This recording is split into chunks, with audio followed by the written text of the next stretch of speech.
is also with us. Samira, thank you for speaking with us. I hope you can hear me. Yes, I can hear you.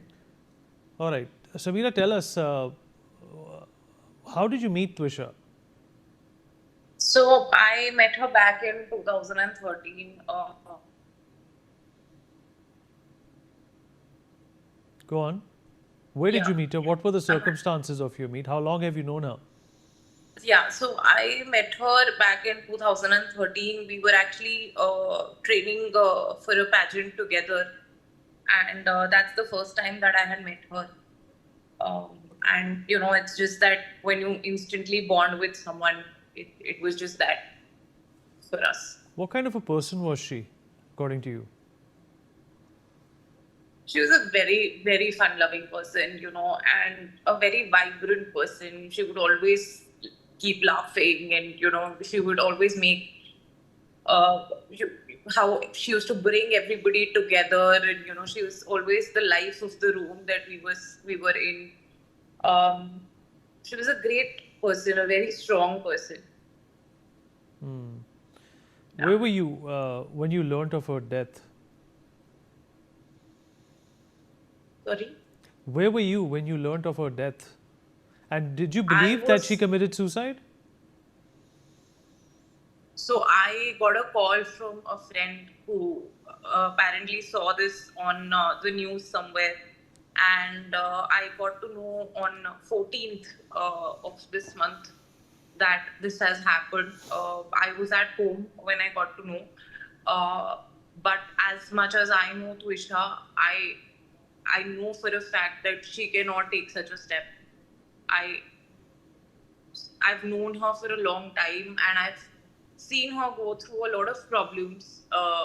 She's been through a lot, and she's not somebody who would ever take such a step. When was the last time you spoke to her and what was the conversation about? So the last I spoke to her was her wedding only. In fact, 1 or 2 days after her wedding, and she told me that she can't talk much right now, and she will call me later. I tried calling her a few times after that as well, but she's not responsive at all.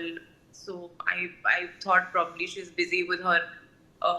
She's just gotten married, and it's taking her a little time to settle down because she moved to Bhopal from Noida.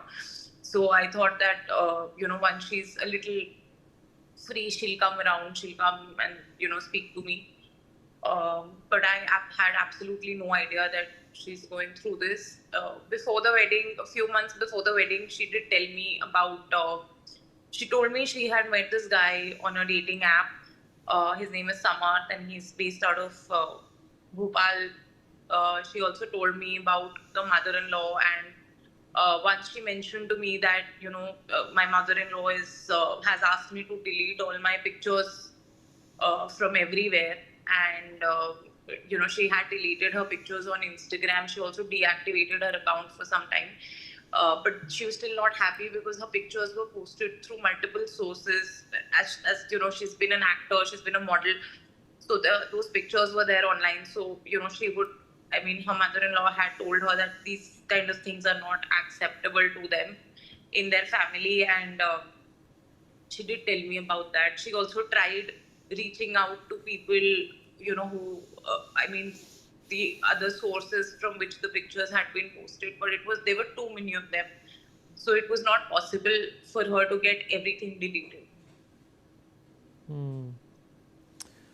Samira, I appreciate you joining us. Thank you so much for speaking with us.